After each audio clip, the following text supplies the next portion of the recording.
আব্দুল হাইউল ভাইকে তার বক্তব্য রাখার জন্য অনুরোধ করছি।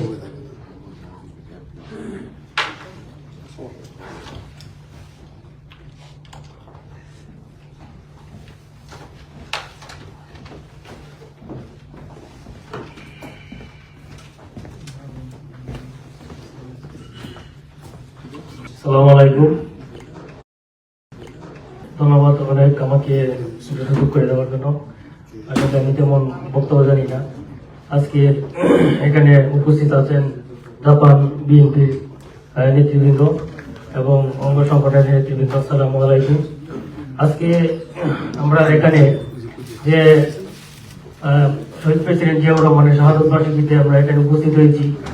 যে প্রেসিডেন্ট 1936 সালে 19 জানুয়ারি জন্মগ্রহণ করে বগুড়ার বাগবাড়িতে জন্মগ্রহণ করে বাংলাদেশের মধ্যে একটি ধূমকেতুর মতো একটি উজ্জ্বল নক্ষত্রের মতো বাংলাদেশে জন্মগ্রহণ করে এসেছিলেন বাংলার মানুষের কাছে, যার মৃত্যুর পর বাংলার আকাশ বাতাস প্রতিধ্বনিত হয়েছে, পশু পাখি কেঁদেছে, বাংলার মানুষ কেঁদেছে, 7 দিন পর্যন্ত শোক পালন করেছে।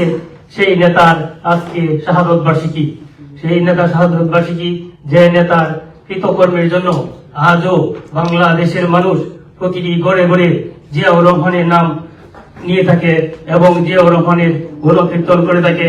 সেই গণকীর্তনে বলেই এখনো আমাদের জাতীয়বাদী দল বিএনপি বাংলাদেশের মধ্যে সবচেয়ে জনপ্রিয় দলের মধ্যে পরিণত হয়েছে। সেই দলের প্রতিষ্ঠাতা শহীদ প্রেসিডেন্ট জিয়াউর রহমান, সেই নেতার প্রতি আমার সহস্র সালাম নিবেদন করে আমি আমার সংক্ষিপ্ত বক্তব্য শেষ করছি।